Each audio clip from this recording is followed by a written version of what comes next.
Hello guys, welcome back to the channel और मेरा नाम है Monu Mishra. So guys, thumbnail देख के आप समझ ही गए होंगे कि आज की वीडियो किसके बारे में होने वाली है। और आज हम बात करेंगे life of an Indian scholar, Indian researcher in the dream land Canada. So मेरे एक मित्र हैं जिनका नाम है डॉक्टर कौशल कपूर, जो कि कनाडा में पिछले 1.5 साल से रह रहे हैं। वहाँ पे यूनिवर्सिटी ऑफ रेजाइन में पोस्ट डॉक्टरल स्कॉलर हैं। तो आज के इंटरव्यू में मैंने उनसे बात करी है कि कैसी लाइफ होती है कनाडा में, क्या क्या अपॉर्चुनिटीज़ हैं, पीआर का स्टेटस क्या है, क्या क्या चीज़ें आपको कंसीडर करनी चाहिए और क्या क्या वहाँ पे आपको चीज़ें मिलेंगी, facilities, health, lifestyle, working style, everything इस वीडियो में डिस्कस करा गया है। सो इस वीडियो को एंड तक जरूर देखिएगा।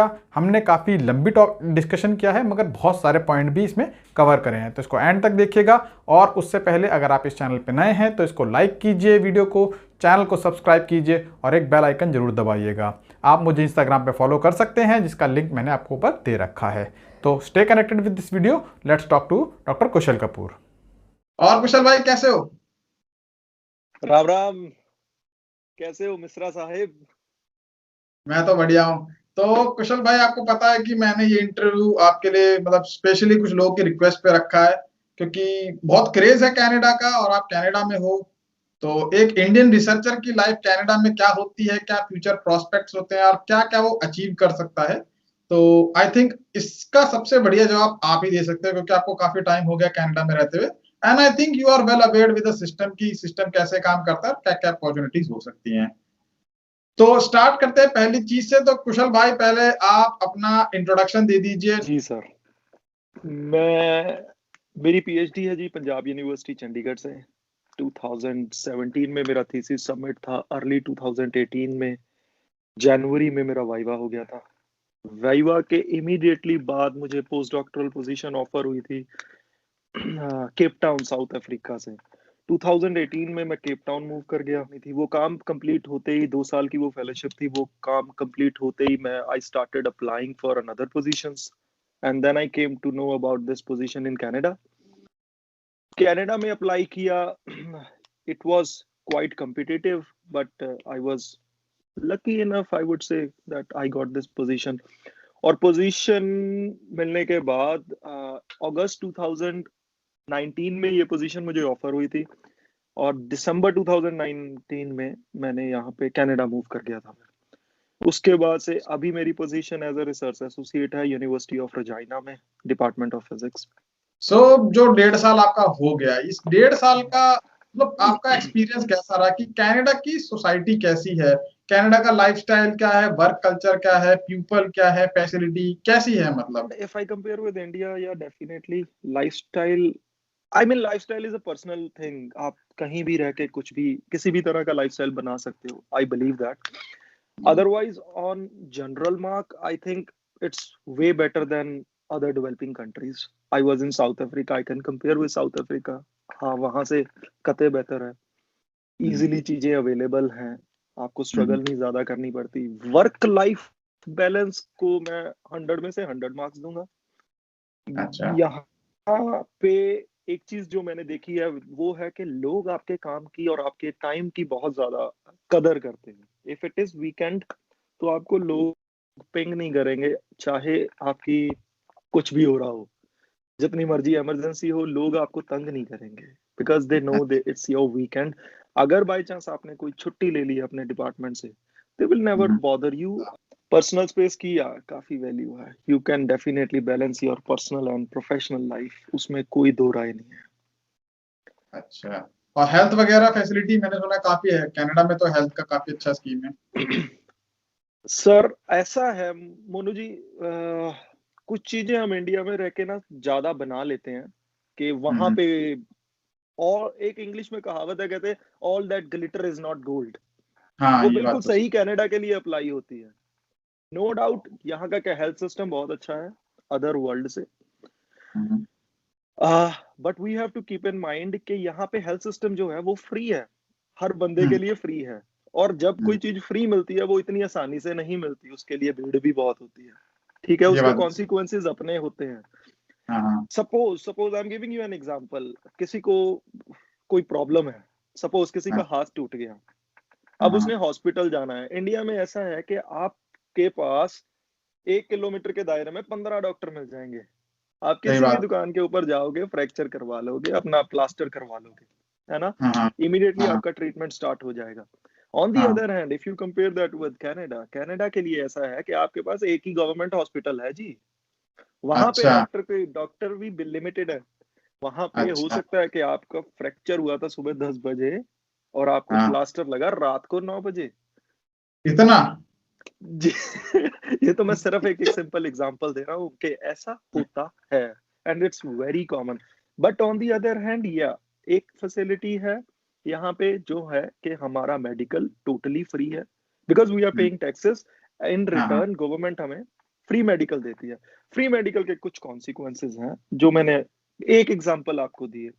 ऑन दी अदर हैंड, कुछ ऐसा भी कहा जाता है कि यहाँ पे मेडिसिन फ्री है, मेडिकल का कोई खर्चा नहीं है। ऐसा बिल्कुल नहीं है। मेडिकल की मेडिसिन कहीं भी फ्री नहीं है। उसके लिए अच्छा। आपको पे करना पड़ता है फार्मेसी पे, और मेडिसिन यहाँ पे थोड़ी सी एक्सपेंसिव है अगर आप कंपेयर करो इंडिया के साथ।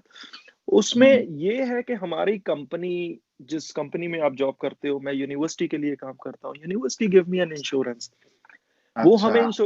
एक एडिशनल इंश्योरेंस देती है, जिसमें एक प्लान है कि 80-20 का प्लान होता है कि 80% वो इंश्योरेंस कंपनी देगी और स्टिल 20% मैं अपनी पॉकेट से दूंगा। सही सही। मतलब वहाँ प्राइवेट हॉस्पिटल का कोई कॉन्सेप्ट नहीं है ऐसा।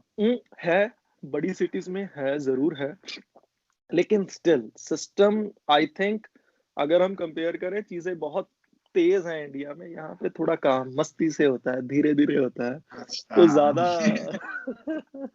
ओ सब। I can share a personal experience. एक पर्सनल एक्सपीरियंस है हमारे किसी, मैं रात को किसी बुजुर्ग आंटी की थोड़ी तबीयत खराब होगी ऐसी, उन्होंने हॉस्पिटल ले गए। हम्म, हॉस्पिटल लेके गए थे, वहां पे जो साथ में एक और पेशेंट बैठा था वेटिंग लिस्ट में, ठीक है हम्म, जी, वो हम्म, हमारा लोकल एमएलए था, और हमसे पहले 3 घंटे पहले वो लाइन में आके बैठा हुआ था। हम्म। तो ये एक बड़ा डिफरेंस है जो हमें समझना पड़ेगा। This is a psychological difference. अच्छा वो एक जगह वीआईपी पे कल्चर आके वाली चीजें वहां नहीं है कुल मिला के। जी, एक जगह पे डॉक्टर की वेट लिस्ट में एमएलए भी, एमपी भी वहीं बैठे हैं जहां आप बैठे हो, और एक जगह पे आप कॉल करवाते हो और आपके लिए life is bed of roses ना। तो अभी तो आपने पीएचडी कर ली, आप पीएचडी करके पोस्ट डॉक वहां कर रहे हैं। तो एज अ पोस्ट डॉक जब आप वहां पे हैं तो व्हाट डू यू थिंक कि आगे फ्यूचर में क्या क्या करियर प्रोस्पेक्ट्स हो सकते हैं अगर आप कनाडा में सेटल करना चाहें? हाँ, अगर if you are constraint within के आपके कनाडा के अंदर ही रहना है, तो ऑनेस्टली एकेडमिक्स में अपॉर्चुनिटीज थोड़ी सी कम है। दूसरा अच्छा। रीजन ये भी है कि हम लोग फॉरेन यूनिवर्सिटी से पीएचडी करके आए हैं। ऑल्दो कनाडा में ये चीज बहुत मिनिमम है, इस तरह की हम्म, डिस्क्रिमिनेशन के, ये बंदा बाहर से है या अंदर से है, लेकिन हम्म, स्टिल जब पोजीशंस ही कम है तो मोस्टली जो आपके पास अपॉर्चुनिटीज है कॉलेजेस लेवल पे, वो इंडिया की तरह जैसे गेस्ट लेक्चरर है। Hmm, but on the other hand, आपके पास इंडस्ट्रियल अपॉर्चुनिटीज बहुत है। ओके। इंडस्ट्री में थोड़ा पीएचडी वालों को प्रेफर किया जाता है एज आजकल डेटा साइंटिस्ट बहुत लग रहे हैं लोग। I know few of my colleagues जो जिनकी पीएचडी इंडिया से थी, पोस्ट डॉक, हम्म, पहली पोस्ट डॉक किसी कंट्री से थी, ए कंट्री, दूसरी को पोस्ट डॉक कनाडा से थी, nowadays they are working as a data scientist. ते लाइफ ਉਹਨਾਂ ਦੀ ਵੀ ਵਧੀਆ ਚੱਲ ਰਹੀ ਹੈ। I mean, they are doing well and they are settled now, they have PR, they are citizens। I mean, I मतलब I अगर mean, PhD करके बंदा जाए तो सेटल हो सकता है, मतलब जो भी जिसका no, पर्पस ही सेटल होना हो। no doubt, no doubt in that। एक बात कही जाती है कि Canada is a land of opportunities. यहाँ पे हम्म, आप भूखे नहीं मर सकते, डजंट मैटर आपके पास पीएचडी है या फिर जस्ट +2 हाई स्कूल है, हम्म, आपको बहुत अपॉर्चुनिटीज मिलेंगी। हाँ, पीएचडी वालों के लिए थोड़ी सी प्रॉब्लम ये है कि आपको स्टार्ट थोड़ा छोटे लेवल से करना पड़ेगा, लेकिन अगर आप अपने आप को प्लॉट करोगे, अपनी प्रोग्रेस को प्लॉट करोगे अगले हम्म, 10 साल के टाइम फ्रेम पे, then you will see you have an exponential growth, जो कि किसी और कंट्री में शायद ना मिलती।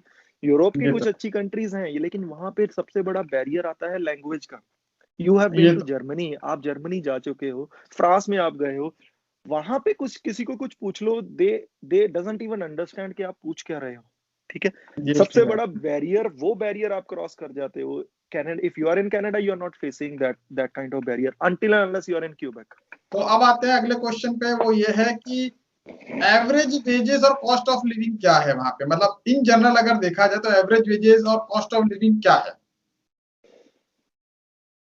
या average wages, minimum wages I think है 12 या $11 के आसपास पर मंथली पर वाला आवर। बताओ, पर ये आवर लोगों को ना ये पर आवर वाले में ना थोड़ी दिक्कत होती है, आप मंथली के हिसाब से थोड़ा बताओगे तो सही मिश्रा जी, एक रहेगा। एक बड़ा डिफरेंस कनाडा और इंडिया में ये है कि कनाडा, इंडिया में पीएचडी स्कॉलरशिप के लिए आप 6-6 महीने वेट करते हो आने के लिए। हाँ, कनाडा में एक बड़ा डिफरेंस ये है कि आपने 1 घंटा काम किया, आपके अकाउंट में टिंग मैसेज आ गया। आई मीन ये मैंने नॉट लिटरली मैसेज आया, लेकिन आप 1 घंटा भी कहीं काम कर रहे हो ना, तो यू आर पैसे आ गेटिंग जाते पेड। अगर कॉस्ट ऑफ लिविंग की मैं बात करूं, cost of living really depends कि आप कहाँ रह रहे हो। जस्ट लाइक इन हैं। इंडिया, आप दिल्ली में रह रहे हो, कॉस्ट ऑफ लिविंग डिफरेंट है। आप चंडीगढ़ में रह रहे हो, इट्स डिफरेंट। हम्म, तो मेरा जो शहर है, I am living in Regina, but I hmm, am working in collaboration with Triumf laboratory which is in Vancouver. मैं दो हम्म, सिटीज में रहता हूँ, तो मैं वहाँ की दो सिटीज की कंपैरिजन कर सकता हूँ। यहाँ पे अगर मैंने जो अपार्टमेंट अफोर्ड लिया हुआ है, मैं इस अपार्टमेंट का एवरी मंथ अराउंड देता हूँ $1400, इंक्लूडिंग माई यूटिलिटी, सब कुछ। हम्म, अगर सेम अपार्टमेंट, सेम क्लास का अपार्टमेंट मैं वैंकूवर में लेना चाहूँ, तो ये हम्म, मुझे एटलीस्ट मिलेगा $2500 के आसपास। ओ, salary for a post doc is same, आप चाहे रजाइना में हो, चाहे आप वैंकूवर में हो, चाहे आप टोरंटो में हो, इट्स ऑलमोस्ट सेम। कितना रहता है average? On an average it really depends कि आपका वर्क एक्सपीरियंस कितना है। So good point in Canada is that you are getting increment in, like increment suppose मिलता फ्रेश है पीएचडी आपको। अगर जाता है विद सब मैक्स हार्डली मैक्सिमम 1 ईयर हाँ, experience. So according to norms $35,000 है, according to norms. But okay. सबको पता है कि ये इतना $35,000 per annum is way way less, आपका सर्वाइवल मुश्किल हो जाता है। तो यूनिवर्सिटीज एटलीस्ट 40-45 तो देती ही हैं, 45। बट अच्छा। अगर आपको 2 साल का केप टाउन का एक्सपीरियंस है, कहीं और का है, तो यू गेट अराउंड 55 to 60। और अगर आपके पास और एक्सपीरियंस है, वो 65 तक भी जाती है। उसके बाद आपके पास पोजीशंस और भी निकलती हैं, कॉन्ट्रेक्चुअल पोजीशंस, 2 साल का कॉन्ट्रैक्ट रिसर्च प्रोजेक्ट, जिसमें सैलरी आपकी 70 to 80 भी जाती है। तो डिपेंड करता है आपके एक्सपीरियंस के ऊपर का। अच्छा, ये जो डिपेंड करता 45 जो बताया है तुमने, ये विद टैक्सेस है विदाउट टैक्सेस है? है। Very good question Mishra ji. जिंदाबाद। क्योंकि नहीं भाई, टैक्सेस कह रहा सुना है मैंने। इस पे टैक्सेस लगेंगे, और टैक्सेस जब लगेंगे तो बात वही हो जाएगी कि आमदनी 98, खर्चा रुपया। कितना, लगभग 30 से 40% के बीच में है tax? It depends, salary salary के ऊपर डिपेंड करता है। मेरा ख्याल 25,000 के नीचे है आपकी सैलरी, तो आपको टैक्स जीरो है, कुछ नहीं देना होता। अगर उससे ज्यादा है तो आई थिंक 15%।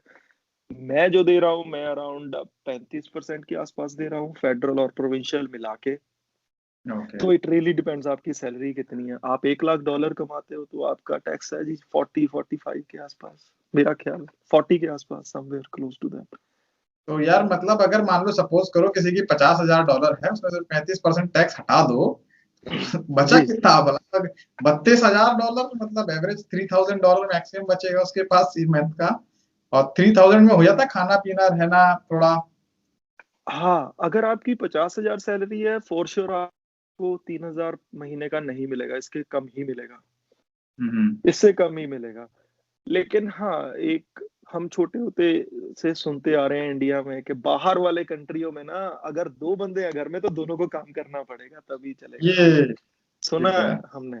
और यहाँ अब आके हम एक्सपीरियंस करते हैं कि भैया 2 बंदे हैं या 4 बंदे हैं, सबको काम करना पड़ेगा तभी दुकान चलेगी। ऐसा नहीं है कि यहाँ उतरते सार मैपल ट्रीज की जगह पे $1 का पेड़ है जहां से उतारे और हो हो गया काम। और ये तो नहीं, ठीक। हाँ, यहाँ भी मतलब पेड़ वैसे ही हैं जैसे इंडिया में है, पत्तों वाले। हरे हरे पत्तों वाले। तो भाई मेरा नेक्स्ट क्वेश्चन है अबाउट, कभी कोई डिफिकल्टी फेस करी है इतने टाइम में, कोई रेसिज्म, डिस्क्रिमिनेशन, कोई क्रिमिनल एक्टिविटी, कुछ ऐसा कुछ फील हुआ है आज तक, कोई difficulty? Racism on the other hand, racism Mishra ji मुझे नहीं लगता कि कनाडा में इतना ज्यादा है। If I compare it with England, crime हुआ तो उसके डेफिनेटली साथ? इंग्लैंड। हाँ, क्राइम वाला सीन ऐसा है जी कि मैं केप टाउन में रहा हूँ 2 साल, तो मैंने वहां पे क्राइम देखा है कि लिटरल क्राइम कहते हैं किसको हम। और अच्छा, अगर केप टाउन से मैं कंपेयर करूँ इसको, देयर इज नो क्राइम। अब नो इंडिया से crime compare? Is with in error bars. India के कंपैरिजन में भी क्राइम बहुत कम है जी, बहुत कम है, बहुत कम है। लेकिन हाँ, you can not deny the fact कि हाँ, कुछ ना कुछ तो चलता ही है जी। अगला क्वेश्चन है, मतलब आपका as per your all experience everything, good, best and worst, 3 चीजें कनाडा की, good, best and worst. Good, मैं ज्यादा बड़ी बातें तो नहीं कर सकता। मैं पीएचडी स्कॉलर था पंजाब यूनिवर्सिटी में, तो मेरी सबसे बड़ी स्ट्रगल ये होती थी, मैं अपने लेट 20s में था और मैं ऑलरेडी यूजीसी से फेलोशिप ऑथराइज था। 5 साल के लिए मुझे फेलोशिप मिली हुई थी यूजीसी से। मेरी सबसे बड़ी प्रॉब्लम ये होती थी, मेरी फेलोशिप 8-8 महीने रुकी रहती थी। और हमारी उस भी आठ होती है। महीने के 8 महीने के दौरान आपने अपने खर्चे कैसे बैलेंस करने हैं, it was a big mess. कभी आपको अपने पेरेंट्स से पैसे मांगने पड़ते हैं। उस फेज पे पेरेंट्स से पैसे मांगना बहुत मुश्किल लगता है, क्योंकि आपको पता है आपसे 4 साल छोटा कजन आपका अच्छा खासा कमा रहा है और आपकी अपनी फैमिली को सपोर्ट कर रहा है। चाहे आपके पेरेंट्स उस चीज का एहसास भी ना करवाते हो, लेकिन कहीं ना कहीं आपकी अपनी अंतरात्मा वो सवाल करती है कि क्या कर रहा है।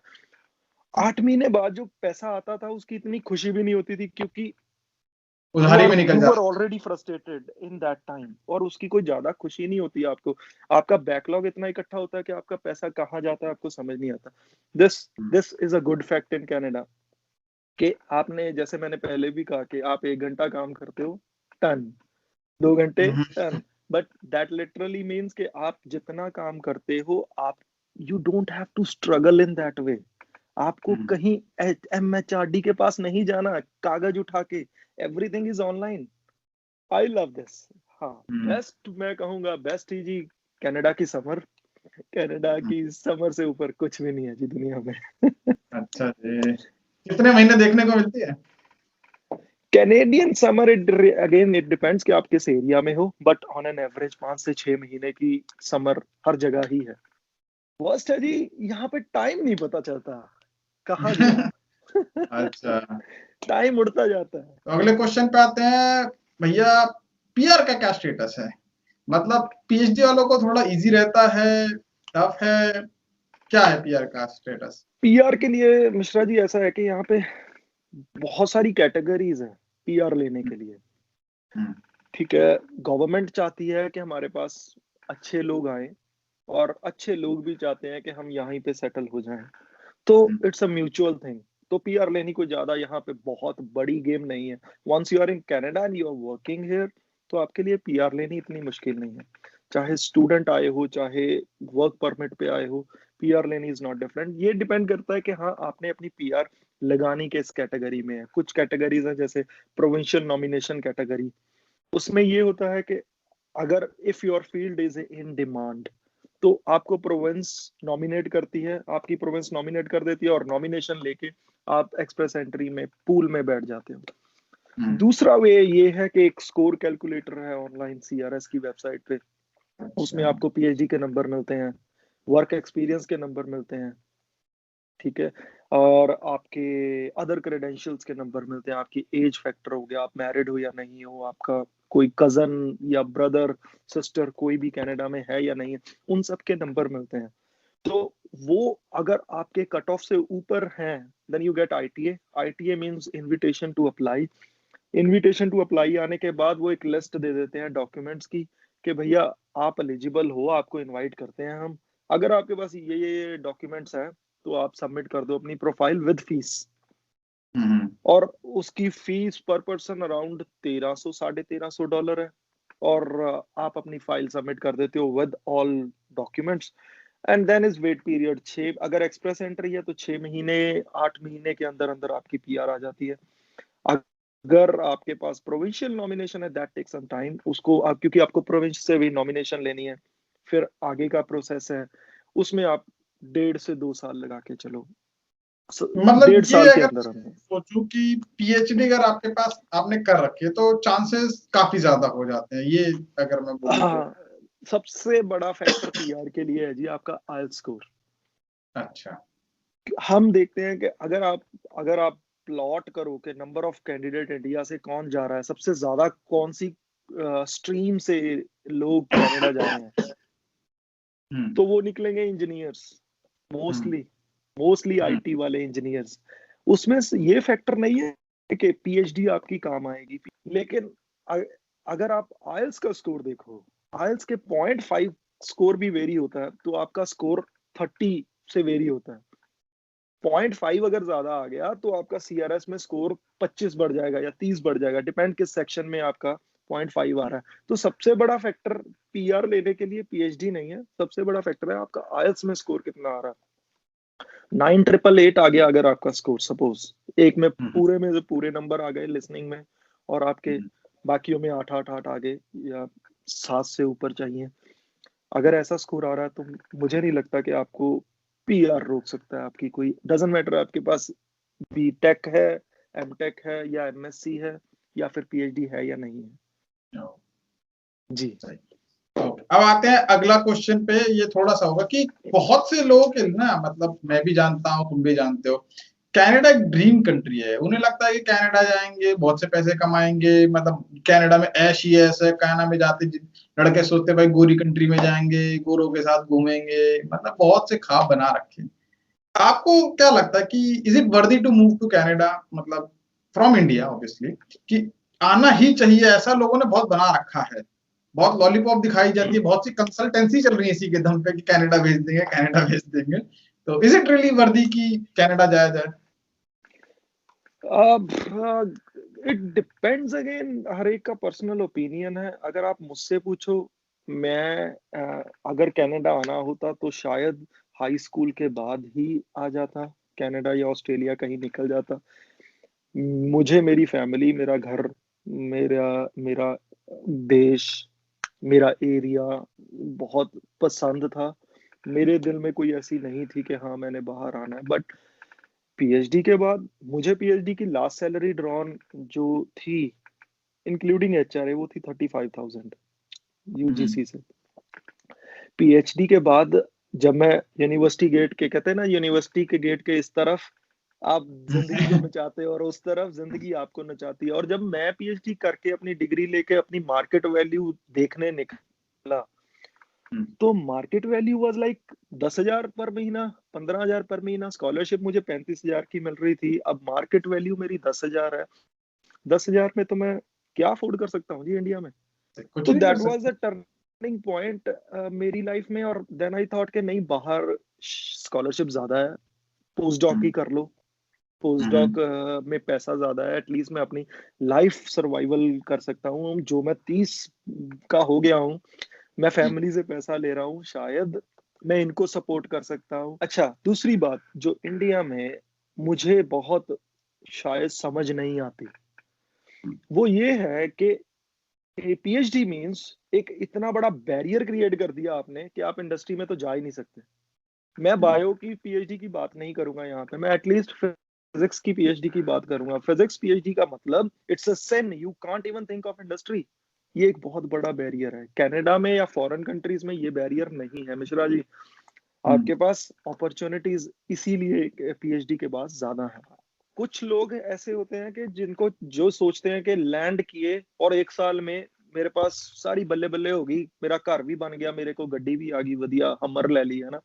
ऐसा नहीं होगा, यहाँ पे भी स्ट्रगल करनी पड़ेगी। पर डिफरेंस इज यहाँ पे आप स्ट्रगल करोगे, आपके पास वे आउट है कि मैं यहाँ स्ट्रगल कर लूं, मैं वहां कर लूं। अगर आप मैकडी पे भी सिंपल जॉब करते हो और 12 घंटे की शिफ्ट लगा रहे हो, 12 घंटे की जगह 14 घंटे की लगा रहे हो, सिर्फ मैकडी पे बर्गर बना रहे हो, तो भी आप एक अच्छा घर अपने लिए, एक अच्छा लाइफस्टाइल अफोर्ड कर सकते हो। चलो अगला क्वेश्चन पे आते हैं। So next question is life of Indian community in Canada.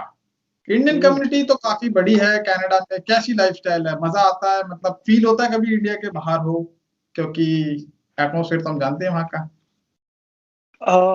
Canada में तो फील शायद अब नहीं होता। कनाडा, हाँ, आपको अपने घर की याद आती है, वो गलियां याद आती हैं, नो डाउट। ठीक है, इमोशनल सेंटिमेंट वो हमेशा रहेगा इंडिया के साथ, पंजाब के साथ, वो पंजाब यूनिवर्सिटी के साथ, वो आप कनेक्शन नहीं तोड़ सकते। अदरवाइज उस फैक्टर के अलावा शायद आपको याद नहीं आती, क्योंकि ये नया पंजाब बन चुका है। और अब रिसेंटली लास्ट वीक हमारे बैसाखी थी, है ना, तो बैसाखी की सेलिब्रेशन मुझे लगता है शायद हमारे वहां तो फार्मर प्रोटेस्ट में ही हुई होगी, थोड़ी बहुत ही जितनी हुई होगी। और यहाँ पे अदरवाइज यहाँ पे मैंने एक डिफरेंस देखा। मेरी छोटी सी सिटी है जहाँ पे पंजाबी कम्युनिटी भी कम नहीं है, लेकिन हाँ थोड़ी कंपैरेटिवली वैंकूवर टोरंटो से बहुत कम है, लेकिन स्टिल हमारे यहाँ भी बैसाखी की सेलिब्रेशन वॉलमार्ट में हुई। और गोरे क्या, काले क्या, ब्राउन क्या, सब सब बैसाखी की सेलिब्रेशन में मस्त हो रखे थे। और एवरीवन वाज लाइक एक्साइटेड कि एक फेस्टिवल है, this is a colourful festival.